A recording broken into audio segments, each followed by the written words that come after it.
Uh-huh. I just feel like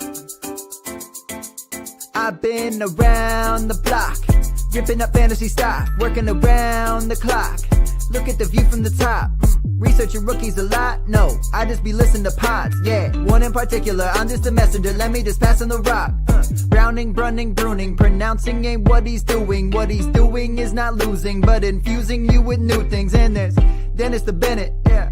The man is a menace, yeah. Building a dynasty, some of the finest things. Promise you, you won't regret it.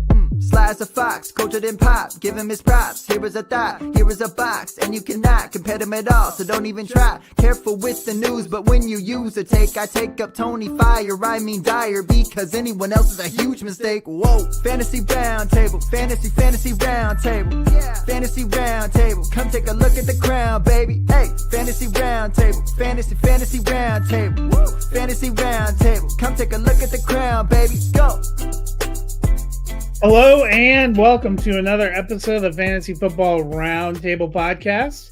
It is Tuesday. We are looking back at a packed Week 12 schedule that had plenty of upsets, games that did not go as expected. We will also be previewing the triple header on Thanksgiving Day, which is on Thursday as we get ready for the holiday. Dennis, are you getting excited about hopefully at least one or two bonus days off this week for you? I am getting excited for 2 full bonus days off. I'm going to eat. I'm going to watch football. My Lions are playing. You know, it's Thanksgiving. They're going to blow it on Thanksgiving for some reason, I feel. Feels like Montgomery's going to be out maybe or very limited. And we got Jahmyr Gibbs, so I'm good there. But, you know, one pride, baby. Don't put that hate on me, right? You know, we already know we're getting one dog of a game, but we will get to all that in due time. First, let's look at what happened in the rest of Week 12, and that starts with one of those teams that's going to be playing on Thanksgiving Day, the Bears, finishing up a 3-game homestand hosting rival Minnesota Vikings. It was very close again, pushed to overtime, but the Vikings get the 30-27 victory. Dennis, it was a huge day for Jordan Addison, 9 targets to lead the team along with TJ Hawkinson, 8 for 162 and a touchdown. How are we feeling about Addison? You know, Addison is a very good wide receiver. He's not an alpha. He's not that, you know, I don't think he's not one of those guys that you say, well, if he went somewhere else, he could be the wide receiver one. He could be the wide receiver one the way that Deontay Johnson was the wide receiver one for Pittsburgh. Not the wide receiver. That's so mean. No, but he was good in Pittsburgh. Deontay Johnson produced. And, you know, but he's not a wide receiver one like CeeDee Lamb or, you know, A.J. Brown. He's more like Devonta Smith. He's very much in that, you know, pretty well suited to being, you know, Robin instead of Batman. He's got 2 wide receiver 1 games, 2 wide receiver 2 games, and 3 games at wide receiver 5 or worse. Devonta Smith, same thing, 2 wide receiver 1, 2 wide receiver 2, and 3 wide receiver 6 or worse games. So it's kind of a lottery when you play them to figure out, is this the week they're going to get enough play to be, you know, in my lineup? So really, you know, he's a flex player. That's where you're comfortable starting him. You know, he may get you 5 points. He may get you 19 points. A talented player. He's wide receiver 26 on the season. So I like Jordan Addison. If he's my wide receiver 4, I'm probably elated. Meanwhile, for the Bears, second game of their new offensive scheme, and even though they've lost both the games, both of them have been very close, and we've seen a lot better Caleb Williams. He's been over 68% in those 2 games. He has 571 yards combined, couple of touchdowns. How are you feeling about him and the Bears offense? So, Caleb Williams is in a situation where, you know, we get to see how important it is to build your team from the inside out. They went out and got him some great receiving weapons, good to very good running back, and said, well, we have some guys we think are going to be okay on the offensive line. Took them a while to gel. Then they had injuries. So it's been an up and down season for Caleb. And he's one of those guys that is, I think he had an expectation that the transition to the NFL would be easy. And it hasn't been. He's had to work. The coaching's different. The expectations are different. What you can get away with is different. It's easy to look at guys like Patrick Mahomes or Josh Allen or Joe Burrow and see some of the things that they're able to pull off and go, I'm doing that in college. I'll be fine in the pros. But it's not that easy. I like Caleb Williams. I think he's having a decent season. He's QB 16 for fantasy, so he's in the Superflex playable range. You're typically not hating it. Last 4 weeks he's had 3 sub 10-point games, so that's not great. But he's ramping back up, 16.2 and 26.9 the last 2 weeks. Let's just roll with it. He's got some receivers. I like the talent. I think long run, he'll be fine. The thing I probably have the most worry about is that Eberflus is going to be gone. They're going to get a new head coach, a new offensive coordinator. And if they make another mistake at the coaching position, it's going to be a hot mess for Caleb Williams going forward as well. That's for sure. Next up, the Detroit Lions went to Indianapolis, got the 24-6 victory over the Colts. Pride, baby. 6-0 on the road. The backfield of Jahmyr Gibbs and David Montgomery, or Sonic and Knuckles, as they've taken to calling themselves, continues to roll along. They combined for 29 carries for 127 yards and 3 touchdowns, combined for 6 receptions for 45 yards. How good is this backfield? Well, they don't have somebody that could be considered the best running back in the NFL. They may have the best pair of running backs in the NFL. And if you roster either one of them, you're happy. Obviously, you'd probably like Gibbs as your RB1 over Montgomery. Montgomery's more of a 2. But he has a lot of upside when it comes to touchdowns. He didn't have a great game this week, but he got banged up, missed some time. But he did get you a touchdown, did catch 3 passes. So he had a serviceable week for you. Gibbs is just electric, though.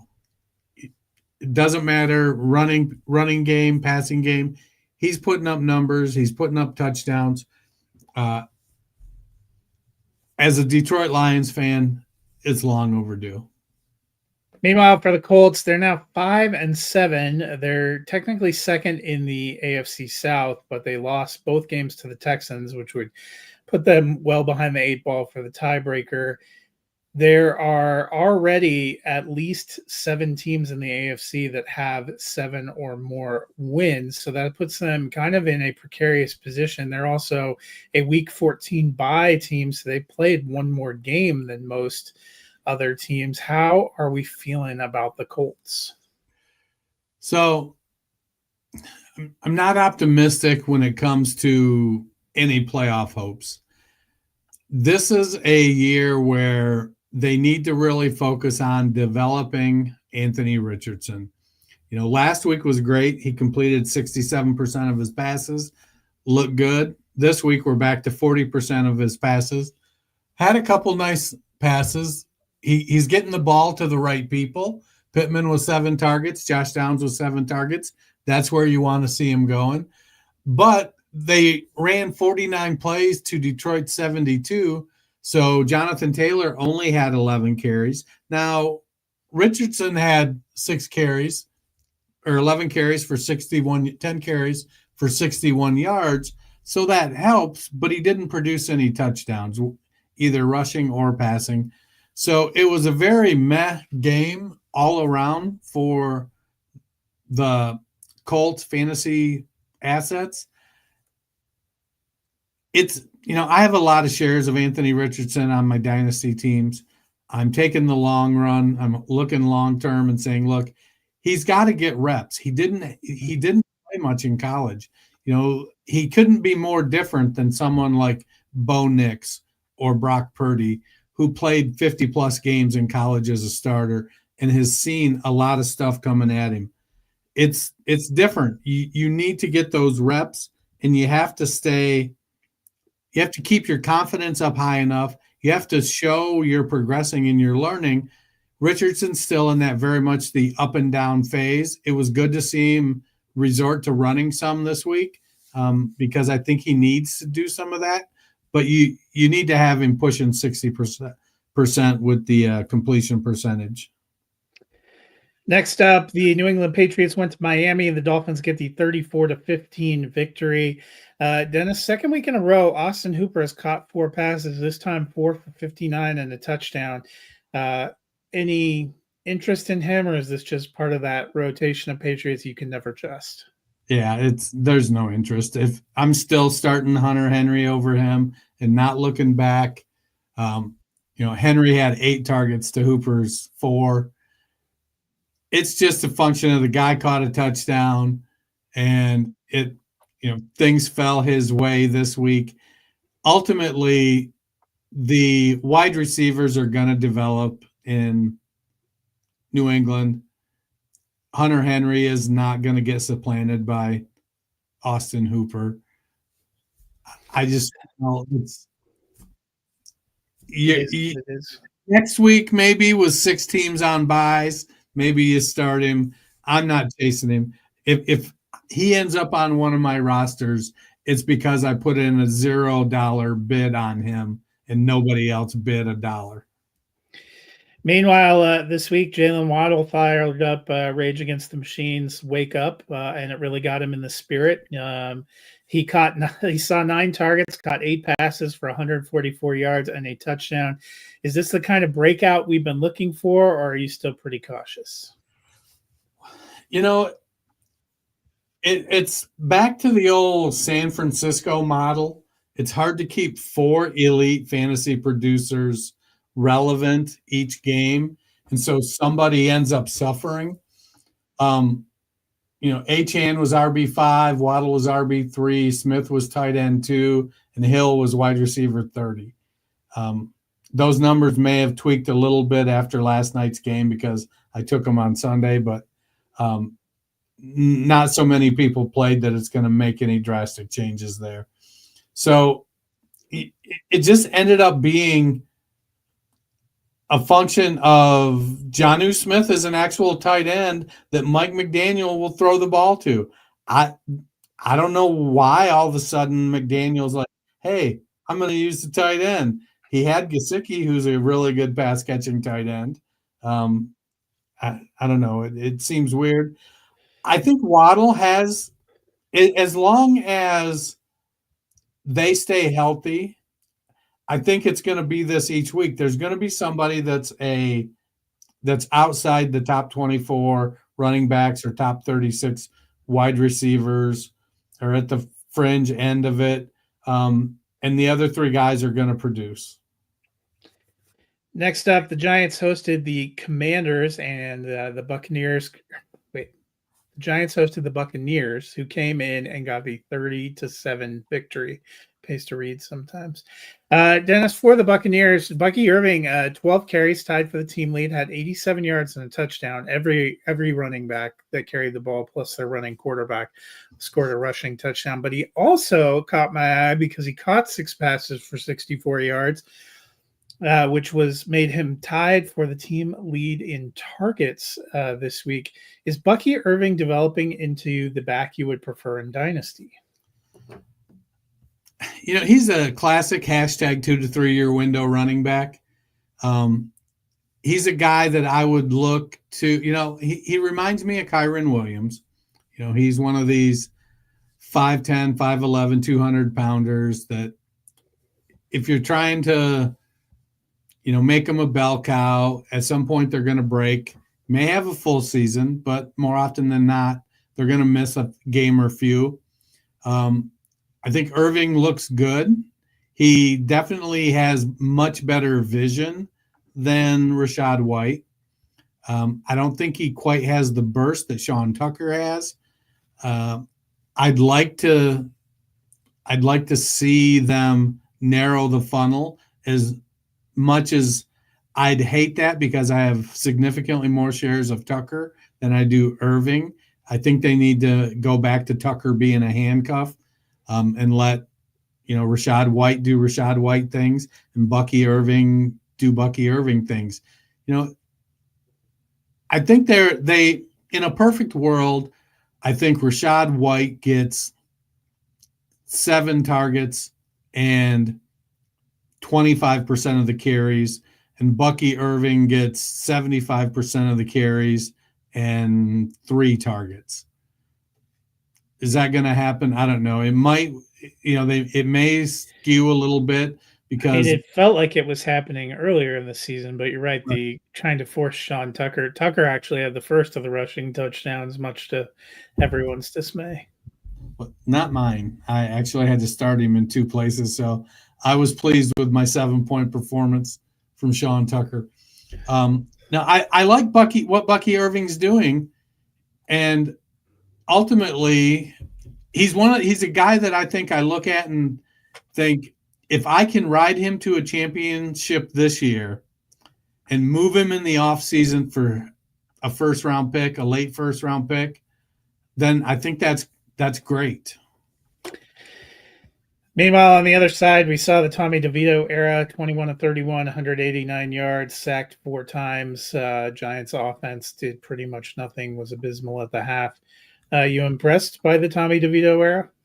Oh, did you hear he suddenly developed a shoulder or hand issue and might not play this week? I thought they said he was going to start again. Well, they said he was going to start, but earlier today I saw something where, he's a little bit banged up. It's questionable. I mean, it's questionable whether he's on the field or not. I'm with you. I'm not sure Drew Lock is exactly the answer either. What Drew Lock offers is Drew Lock can chuck the ball downfield. It's not super accurate, but he can put it out there for Malik Neighbors and Darius Slayton to try to go get it. And, that counts for something, I think. Not much. Tyrone Tracy, when you're starting Danny DeVito at quarterback, you have to give Tyrone Tracy more than 9 carries. Amen. And of course, they gave the vulture touchdown to Devin Singletary, Yeah. which like you said, Sean Tucker, I had to start him in a couple of woeful places, so I ain't mad at it. Next up, the woeful Dallas Cowboys went to Washington, and a funny thing happened. They got the 34-26 victory. Dennis, they're starting to treat Rico Dowdle like the bell cow in that backfield. He got 19 carries. Turned it into 86 yards, not too bad. Added 3 receptions for 12 yards. But how are you feeling about him for Dynasty? Are you familiar with the any port in a storm theory? Yeah, that's pretty much what Rico Dowdle is. He's doing what I had thought we might get from Zeke based on what we saw last year. Rico Dowdle is like, me at a fat guy's convention. I'm the skinniest fat guy. And so I'm probably the chick magnet. That's not saying a whole hell of a lot. That's kind of what Rico Dowdle is in that backfield. I mean, he's going to get the opportunity, but this feels like a high water mark for him as far as production. He'll have some games where he looks okay and you start to think maybe, but nah, dog. Meanwhile, the Commanders, who were once 7-2, have lost 3 straight, now 7-5, kind of barely clinging on to that last playoff position. What's up with the Commanders? I think part of it's their defense. So they've got the 25th overall defense. They're 8th versus the pass, and that's mostly a function of them being 31st against the run. So pretty much even Dallas can run on them is what I'm saying. but it puts the offense in a position where they have to score points. They're playing from behind, and that can lead to some judgment errors, two interceptions, those types of things. The running game didn't produce for Washington, and so it was a weird game. And with 10-9 going into the fourth quarter, they made that great trade for Marshawn Lattimore, and he has yet to even practice since he's been injured. Isn't that wild? Outside of the Dallas loss, they've been beating bad teams. They beat the Giants, Cincinnati, Cleveland, Carolina, and Chicago, and they're losing to good teams: Tampa Bay, Baltimore, Pittsburgh, Philadelphia. That's just where Washington is in their rebuild. They're mostly beating teams they should and mostly losing to teams they should. So, they should use it to build some confidence. They're 7-5. Let's take some lessons. There are no moral victories in competition, but at the end of the year, you look back and you go, well, here's what we have to build on. We laid a little bit of foundation with our rookie quarterback. Terry McLaurin, if they can get him to be more consistent, Zach Ertz is as steady as ever. Austin Eckler's on his last leg out there. Brian Robinson can't seem to stay healthy anymore. And Chris Rodriguez can still be outrun by Brian Robinson when he's not healthy. Next up, the Kansas City Chiefs went to Carolina, and they escaped yet again. This one, it was Chiefs minus an 11.5 was the spread, and I thought that was way too big a spread. It definitely was. They held on to win 30-27 with a walk-off field goal. But in the victory, another 4 receptions, 66 yards, and 2 more touchdowns for Noah Gray. He's had 2 touchdowns in each of the last 2 games. Are you starting to be a believer? Nah. I mean, he's got back-to-back tight end 1 games. I mean, would I take Noah Gray over Austin Hooper? Sure, because he's in a much better offense. But am I expecting him to put up even 1 touchdown on a consistent basis? No, not really. I mean, I'm not ready to anoint him. 6 of his finishes have been outside of the top 30 tight ends. I know, it's crazy. It's because I said he was a sit after his 2 touchdown explosion and everybody going wild last week. I'm like, no, he's not going to do it again. And I watched the box score and I was like, damn it. Screw you. Speaking of whack-a-mole passing targets, David Moore, the veteran, becomes the latest whack-a-mole passing target for the Panthers. Leads the team with 10 targets, catches 6 for 81 and a touchdown. Are you buying it? I mean, I love an 8th-year breakout story. I mean, for 8th-year breakout in week 12. Right. Now it seems like it's a function of somebody's got to catch the ball and a little bit of, hey, nobody will expect it to be that guy, so let me throw it over there. He's practically unguarded. Now they're in a situation where they've got to throw it to somebody. They've got Leggett. Thielen came back. Chuba Hubbard gets a fair amount of targets as well. So, it's a testament, I think, to, learning how to play special teams and being able to hang around. And then when you get a shot to play, just being ready. I think if you're talking to your kids, this is the kind of guy you want to hold up as an example of hard work. He had a few games early in his career in Seattle where he flashed a little bit, but just never put anything together long term. And he just kept fighting and kept fighting. Another guy that did that was Noah Brown. He kind of just hung around Dallas for 4 or 5 years, and eventually he got on the field after being a special teamer. He got on the field and he played well. I mean, David Moore, everything's lining up for him to get opportunity, and he's doing a lot with it right now. Do I expect him to, be one of their starting wide receivers next year? I'd be really surprised. Could he be their wide receiver 5 and fall into a bunch of targets with injuries next year? Sure. Who knew that Moore and not Johnson was the receiver acquisition they'd make in the offseason that would make the biggest impact? Right. Next up, the Tennessee Titans went to Houston and got the 32-27 victory. A nice come from behind victory. A pretty good day for Will Levis, 18-24, 278 yards, had 2 touchdowns, did have an interception, but was this win encouraging for him and the Titans? I think anytime Will Levis has a positive passing stat line and the Titans win, it's encouraging for Will Levis. The Titans have been in that situation all year where they need to figure out if Levis is their quarterback of the future. I don't know that he's their quarterback for the next 10 years, but I think he's showing them, I'm worth keeping around till the end of my contract, and then let's see what happens. I'd like to see the pass volume increase, so they are protecting him a little bit and I think some of this was game script where they were trying to keep the ball away from Houston, because even though Houston isn't playing fantastic lights out football this year, they can be an explosive team with that offense. So Pollard, really good game. He was running well, putting up yards. Ridley, it caught 5 of 6 targets. We've seen some high volume target games out of Ridley this year where he only had a couple catches. So to see him catch 5 of 6 for 93, you'd have liked to have seen him get the touchdown, but that's Nick Westbrook-Akini's job. But I think Levis is earning the shot to be the guy next year right now.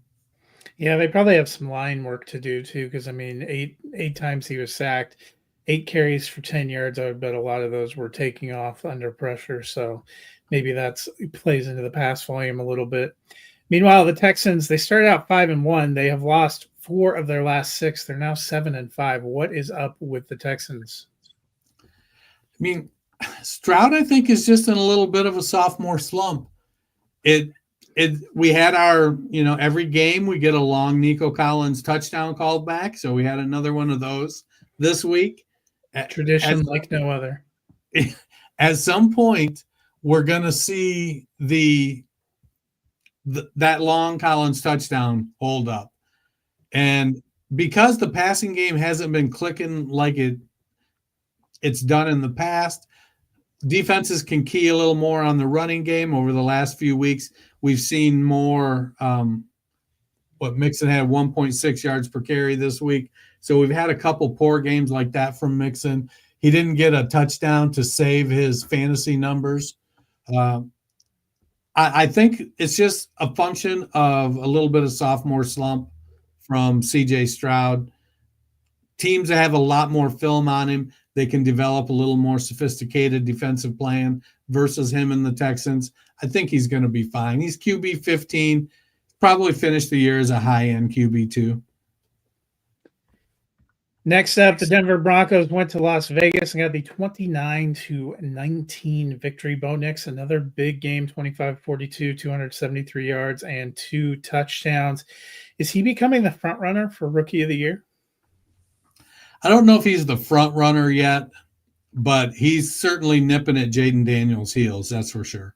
Better stats than Daniels. Yeah. Same record. Yep.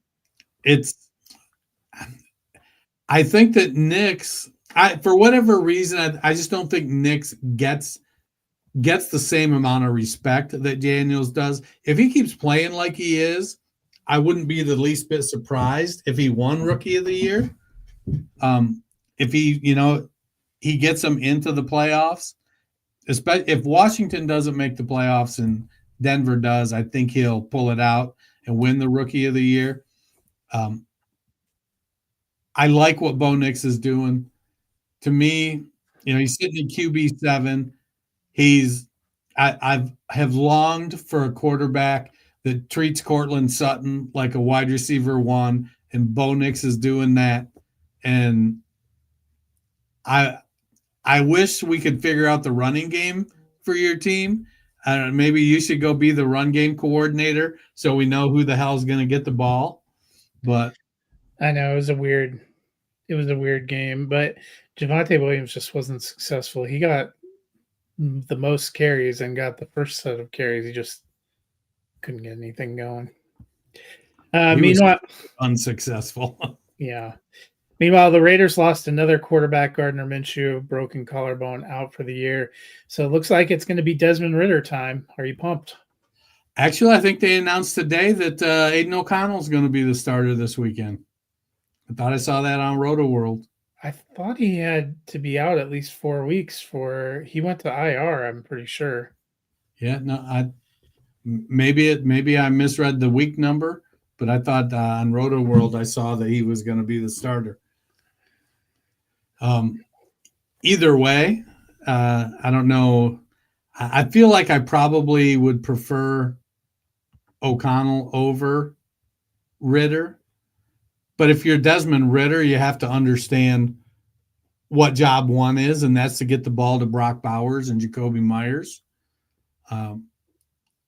He is on injured reserve, but I guess he's eligible to come off. I don't know. He broke the thumb on his throwing hand. It was a slight break. Yeah. Still a break. The Raiders are what's broken. Yeah, you're not wrong there. I mean, who are we kidding though? It's Bowers at tight end 1, Jakobi Meyers is a wide receiver 3 or 4. Denver had so much respect for Brock Bowers. They put Surtain on him. I know. I thought Bowers was going to have a good game, but then Riley Moss tweaked his knee and came out, and I was like, "What? Who is guarding Jakobi Meyers?" And then a couple times they threw at Bowers, and he couldn't get the ball, and they're like Surtain on him. I was like, "God damn, playing chess while other people are playing checkers." I guess they put their safeties out on the wide receivers. Like, no. Their best catcher is here. It worked. It did work. Not for my pick of him to be a person to start or the lineups I had him in. But next up, the 49ers went to Green Bay, and the Packers just destroyed them 38-10. Dennis, we've had McCaffrey back for a couple of games now. He has yet to get to 100 yards rushing in any of the games. 2 of the games he's had less than 50 yards rushing. He still has no touchdowns either through the 3 games he's been out there. What do we make of McCaffrey? It's kind of a mess. I think we need to temper our expectations, but man, it's still Christian McCaffrey. And so he's going to struggle until he doesn't struggle. And then when he doesn't struggle, he's going to put up some big ass numbers. Now, it doesn't help him to have Brandon Allen out there quarterbacking. Doesn't help anyone. But, I'd like to think that it almost feels like it's one of those things where McCaffrey got to the point where he was like, look, I'm healthy enough, but he's not fully healthy.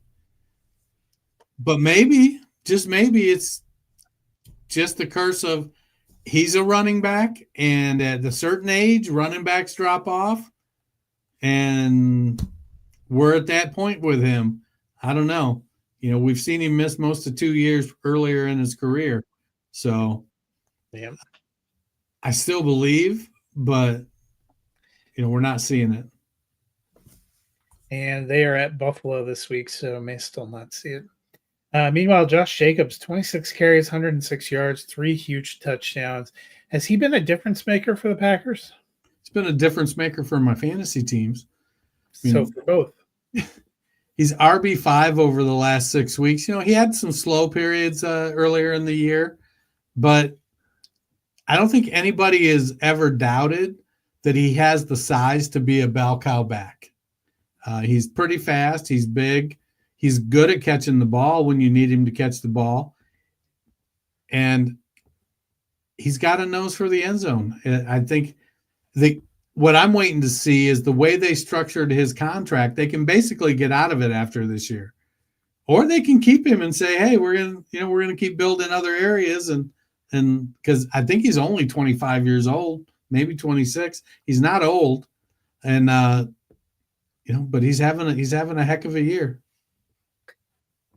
Next up, the Cardinals went to Seattle. Seahawks held on for the 16-6 victory to move back into first place in the NFC West. What do you make of the Cardinals? So the Cardinals go as Kyler Murray goes, and he shit the bed this week. He's been, which is crazy when you look and you're like, hey, he put up 285 yards. Oh, but he crapped the bed. You know, he didn't run. He only had 2 carries for 9 yards. He did throw an interception, but no touchdowns. An interception returned for a touchdown. Right. Just one of the worst passes I think I've ever seen. I don't know. I've never been a Kyler Murray fan, and I don't know. Is he going to get 4,000 yards this year, you think? No, he's tracking only to be 3,600. Right. So the streak continues. Man, wouldn't it be funny if he finishes his career and he never has a 4,000 yard passing season? It'd be something.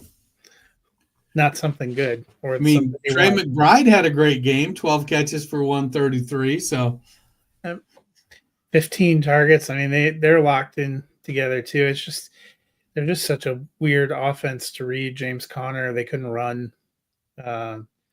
Marvin Harrison, like flex-worthy numbers. It's kind of like Michael Wilson. They're just such a. For a team that's in contention and has this many fantasy assets, they feels very unreliable week to week.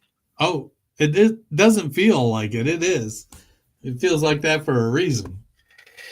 Meanwhile, for Seattle, 7 targets, 6 receptions, 77 yards, and a touchdown for Jackson Smith-Njigba in the win. He is up to wide receiver 8 on the season. Is he becoming the preferred wide receiver for the Seahawks? It sure looks like it, doesn't it? I think that what's happened is his versatility is allowing him to do different things in that offense. You know, DK Metcalf is probably the best in the game at what he does. Tyler Lockett is still very good, but he's on the backside of his career. And Jackson Smith-Njigba can, you know, he can go deep. He's probably best in the short to intermediate range because he has a lot of quickness and he doesn't have top end speed like DK Metcalf. But Jackson Smith-Njigba is a phenomenal route runner. He gets open, and he's got great hands. He's tough. I think that he is, you know, he's ascending to the top role there in that Seattle offense, much to the chagrin of DK Metcalf managers. So.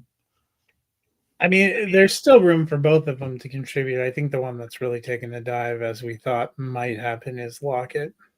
And I think part of what's contributing to Lockett is Kenneth Walker's efficacy catching the ball. He's just been phenomenal catching the ball this year, too, out of the backfield. Next up, the Eagles went to Los Angeles. Points I get for using efficacy in a sentence related to fantasy football. Next up, the Eagles traveled to Los Angeles to battle the Rams on Sunday Night Football. They got the 37-20 victory. Saquon Barkley, 26 carries, 255 yards, 2 touchdowns, 4 receptions for 47 yards. Just continues to dominate out there. How are you feeling about his dynasty value? Man, I wish I had him on a losing team right now. There, you know, man. Holy crap, 255 yards. Almost 10 yards a carry. It was something to watch. You know, he feels like the age cliff exception, which is odd because he's a big back. He's a 6'1", 230-pound back. And those are the type of backs that hit the age cliff hard and fast. He feels like with his pass catching ability that even if he never tops 200 carries again in a season, he can still give us 3 more RB1 years based on his pass catching ability alone. I think that we're looking at a guy that is probably worth a mid and a late first at worst right now, even at his age, or a 25 and a 26 first at his age. Does that mean the age cliff won't hit him? No, that doesn't mean that.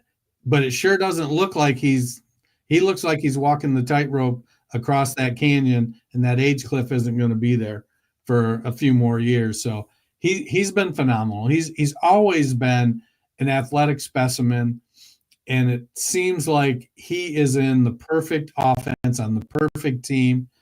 And I don't know how long, Sirianni's a weird duck, so he may or may not make it through one of these next couple seasons. Something may happen. But this team has an immense amount of talent, and he has just pushed it to another level. Let's talk about the running back on the other side, and that's Kyren Williams, 16 for 72. Finally got you that touchdown you waited for a little while. He's not really ceding carries to Blake Corum or anyone else. Corum had one carry. He's been probably the healthiest of the Rams stars this year, appearing in all the games. Seems like he's on track for a little over 300 carries, 1,200 yards. How are you feeling about him long term? Well, he's not ceding carries to Corum, but he's ceding opportunities to Kupp and Nacua. So his carries are down about 20. What did I type it there? His carries are down about 25%. They're just throwing the ball more because Kupp and Nacua are both healthy. And then you got guys like Demarcus Robinson who may not do it for a little while, got himself in some trouble. Colby Parkinson, Tutu Atwell, who are doing it in the passing game. Williams didn't get a target in this game, so his targets are drying up as well. He's had 6 targets over the last 4 games, and he was good for 6 to 8 targets a game. Last year and the early part of this year, he was getting a lot of targets, and those are going away. His carries are down about 25%. Is that a function of the Rams going, we recognize that he's a 5'10", 200-pound back, and we can't just keep giving him 30 touches a game between carries and targets? Maybe. I don't think Blake Corum is an imminent threat to his position as the starting running back, as evidenced by his 1 carry in this game. I just think that they look at Cooper Kupp and Puka Nacua and are like, we can give these guys 25 opportunities and they're going to produce. Yeah. Monday Night Football was the Harbaugh Bowl. The Baltimore Ravens went into Los Angeles to battle the Chargers. That's right. We had back-to-back primetime games at SoFi Stadium. Dennis, was a slow start. For the Browns crew. Yeah. It was a slow start to the season for Mark Andrews, coming off of a season-ending injury the year before and that car accident in the preseason, but he's really picked it up of late. Another solid game Monday night, 5 for 44 and a touchdown. Are you feeling better about him? Yeah, he's up to tight end 8. We have 2 games left in the fantasy regular season, so there's room to climb a couple more spots with a couple more big games. We've seen Andrews in the past just put up some monster games. And coming off an injury last year, the preseason accident, it's great to, put our blinders on and go, oh, these guys are, supreme athletes, superhuman. Their bodies are a temple and they take extremely good care of them. But they also play a damage sport, a collision sport. And so they're getting injured and beat up all season long. And that takes time to recover. I think that we're at the position now where you can still you can comfortably stick Mark Andrews back in your lineup. Yep, which is nice for some of these apocalypse weeks. It was a horrendous game for Quentin Johnson, who saw 5 targets, did not catch any of them, and had some massive drops. It was a rough rookie season. It seemed like he was picking it up here in this year, but the last few weeks have been kind of hit or miss. How are we feeling about him? Yeah, it was, he's sitting at wide receiver 54. And after last night's game, you kind of don't feel like that's you feel like, wow, that's high for how he played. He had his drops were bad. The one drop, it looked like he was going to go up the right sideline. I think he was already planning his celebration, and just didn't bring the ball in. When you see that touchdown catch by Bateman, but then you see Johnston just dropping these relatively easy passes. Some days you just fight the ball, and last night was one of those days. But I think we also need to recognize who Quentin Johnston is, and that's kind of who he is. He's got 2 wide receiver 1 games, 3 wide receiver 2 games, and 4 games at wide receiver 58 or worse. You're gonna get bad. He's Gabe Davis. He just doesn't do it all on deep balls. He drops short balls. The equal opportunity dropper. So, I mean, is there room for improvement? Yes. Will he? Maybe. Harbaugh likes him. Harbaugh played against him in college and was excited to have him on the team. I think you just have to, he's got to put in work to develop his hands a little bit better, get a little bit softer with him. It all comes down to the willingness of him to do it. If not, he's going to be just like Gabe Davis and Marquez Valdes-Scantling. He'll just be the next in a long line of those guys that, puts up a 25-point game and then disappears for 3 or 4 weeks. That'll do it for week 12. Before we get out of here, there are a trio of games on Thanksgiving Day. We're going to go through and make our picks. The first game, 4-7 Chicago Bears, who are winless on the road, travel to battle the 10-1 Detroit Lions, who have the best record in the NFL. Dennis, what are you expecting from this game? So the matchup clearly favors Detroit. So Detroit's number 6 pass offense against Chicago's number 11 pass defense. That's not terribly bad. Detroit's number 5 rush offense versus Chicago's number 19 rush defense. With our running backs, that feels like it's going to be, even if it's only Jahmyr Gibbs, and I say only. Montgomery practiced today, so okay. I would tend to think that's a good sign. He and Amon-Ra both practiced.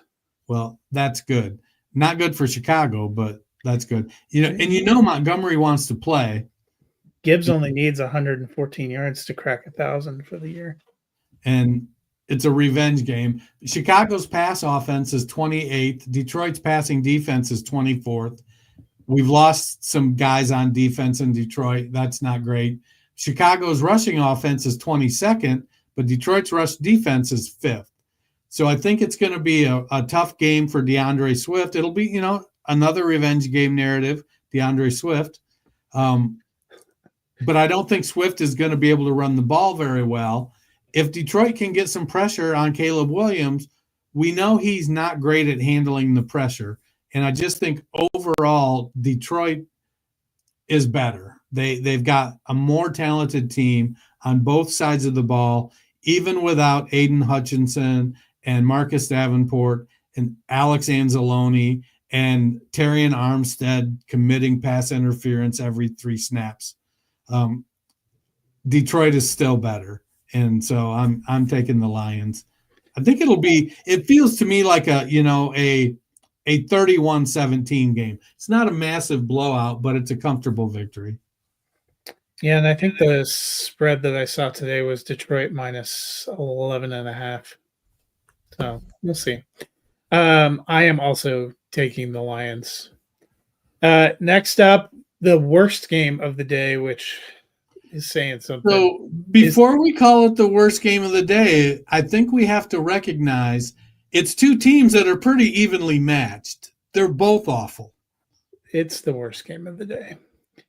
The 2-9 New York Giants and either Danny DeVito or Drew Lock will be battling the 4-7 Cowboys and Cooper Rush.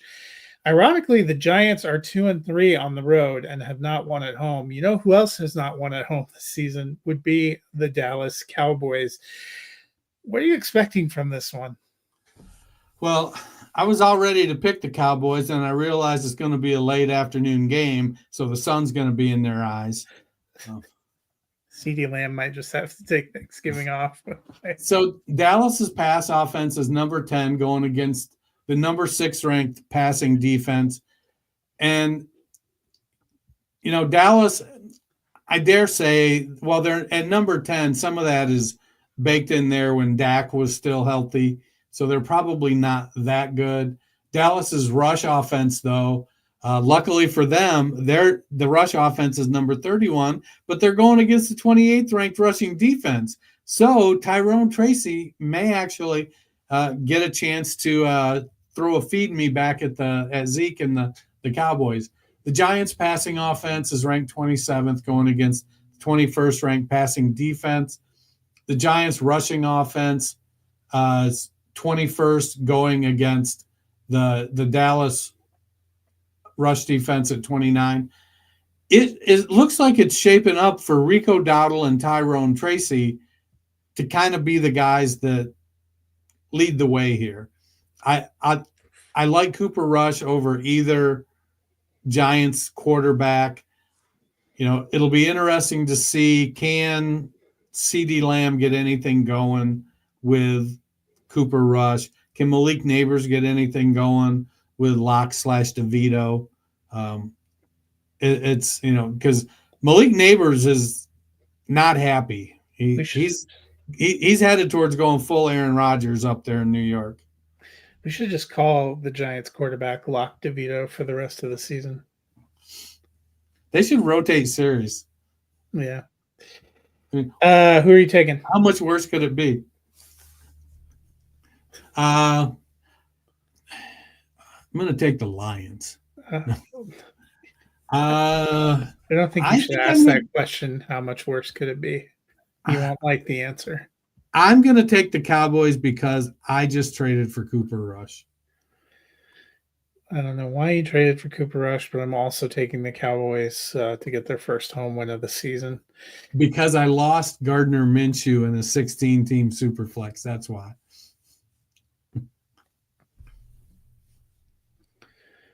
It's like telling me you went from being constipated to having the runs. What's probably the best game the best matchup on the schedule, because I guess you're right. I'll say the middle one was the worst matchup. The best matchup on the schedule is the 5-6 Dolphins, who are surging a little bit, at the 8-3 Green Bay Packers. What are you expecting from this matchup? So we got a 13th ranked Green Bay pass offense versus a 7th ranked Miami passing defense.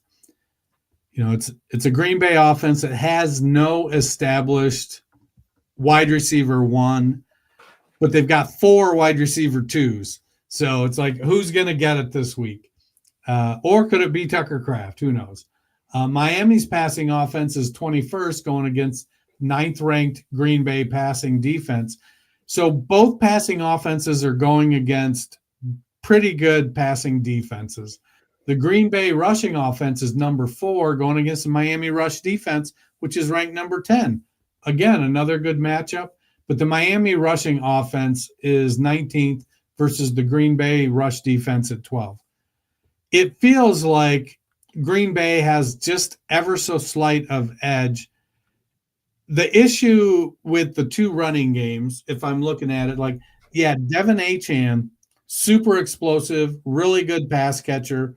A couple of weeks ago, I think it was Scott Barrett that I heard mention on Fantasy Points maybe, that Devin Achane had more first read targets than either wide receiver in Miami, which is bonkers. But then you've got then you got Josh Jacobs on the other side, doesn't have that same type of explosiveness, but he's also a guy that can carry the ball 25 or 30 times a game, eat up the clock, and just keep the ball away from Miami. Miami's got some explosive players. Miami probably has more explosive players than Green Bay. Are they going to be able to make those big plays is going to be the real question. I think that Miami will make a couple big plays, but I think that Green Bay eats up the clock, ends up with the edge of the time of possession, runs some more plays. Josh Jacobs grinds it out for Miami or for Green Bay and leads the Packers to a victory. Yeah, I'm taking the Packers as well, but I hope this is kind of a fun and competitive game. It is the primetime game because, right, the Dallas game is always usually right around when a lot of people are eating. And if you were looking for that, magic tonic to break up awkward family time, this year you're not getting it. Well, and then one other issue. So the weather in Green Bay is looking like it's going to be high 20s with some snow. Yeah. So that may present some issues for Miami as well. Yeah, I mean, it sounds like they've been preparing for it because Tua in his post-game press conference talked about trying to reverse the narrative that they can't play, but we shall see. That'll do it for us today. We are going to be back around 10 Eastern on Black Friday. We will recap the 3 Thanksgiving Day games, and we will look at the rest of the week. Week 13, there are no teams on a bye, something to celebrate because week 14, when we're either trying desperately to make the playoffs or starting the playoffs, there will be 6 teams on a bye. So you're welcome, America. But it should be fun. Looking forward to 3 big games on Thanksgiving Day. Hope you guys have a wonderful Thanksgiving, and we'll look forward to seeing you on Friday. You can skip the shopping with your family and just tune into us instead. Gobble, gobble. Have a wonderful rest of the week.